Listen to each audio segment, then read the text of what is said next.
In The Sun, the nation's shock over the King's cancer diagnosis. The paper says His Majesty told sons William and Harry the news himself. The Mirror says King's cancer shock as the King begins his treatment.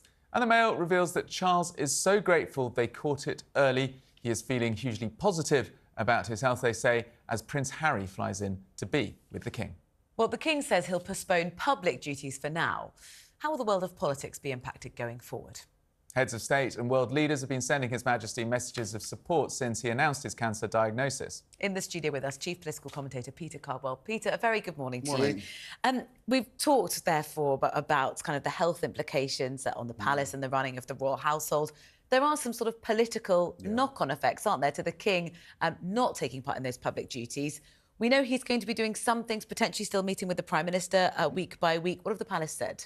Yes, well, on Tuesdays, the Prime Minister and King have the audience with the King, and the Prime Minister updates the King on what happens. And the King has a very clear constitutional role. He's above politics, but he's informed on all political issues. He has a red box that a lot of that the cabinet ministers have as well. He gets all sorts of state papers, and of course there is royal assent to the laws that go through Parliament. So that will all continue.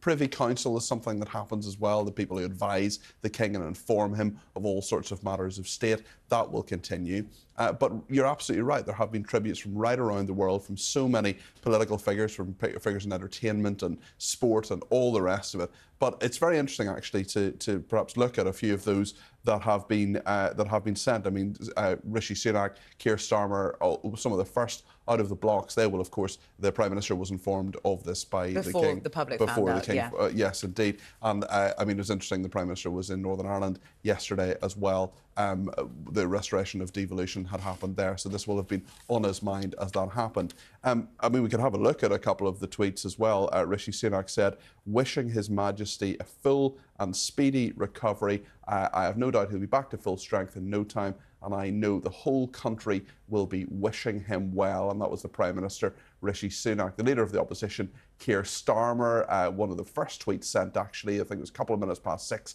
last night, on behalf of the Labour Party, I wish His Majesty all the best for his recovery. We look forward to seeing him back to swift health. And across the Atlantic as well, President Biden has sent a message of goodwill. His wife, of course, is a medical doctor, Dr. Jill Biden, the First Lady. Navigating a cancer diagnosis, treatment and survivorship takes hope and absolute courage, the President said.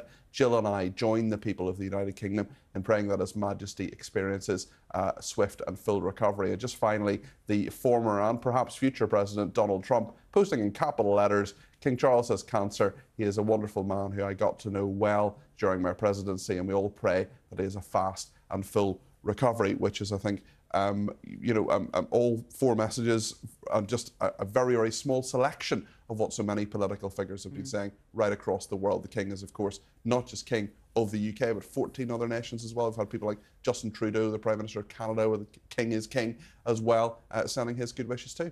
And the ironic, perhaps, message from the First Minister of Northern Ireland, the Republican Michelle O'Neill, also adding to the messages, saying she's very sorry to hear of King Charles' illness and I want to wish him well for his treatment for a full and speedy recovery. How times have changed, Peter. Well, times have changed dramatically, certainly because previously there were quite a few people that Michelle O'Neill is friends with who didn't wish the King so well in the past, if I can say that euphemistically. But certainly Michelle O'Neill attended the coronation, she attended the Queen's funeral, for example, and certainly while she has within the last 48 hours called for a united Ireland and called for the monarchy to not have any role in Northern Ireland, nonetheless there is a warm personal relationship that she has with Prince Charles and with King Charles, and that she has sent this warm message will be a good thing, and I think is helpful and does show leadership as well in a divided society in Northern Ireland.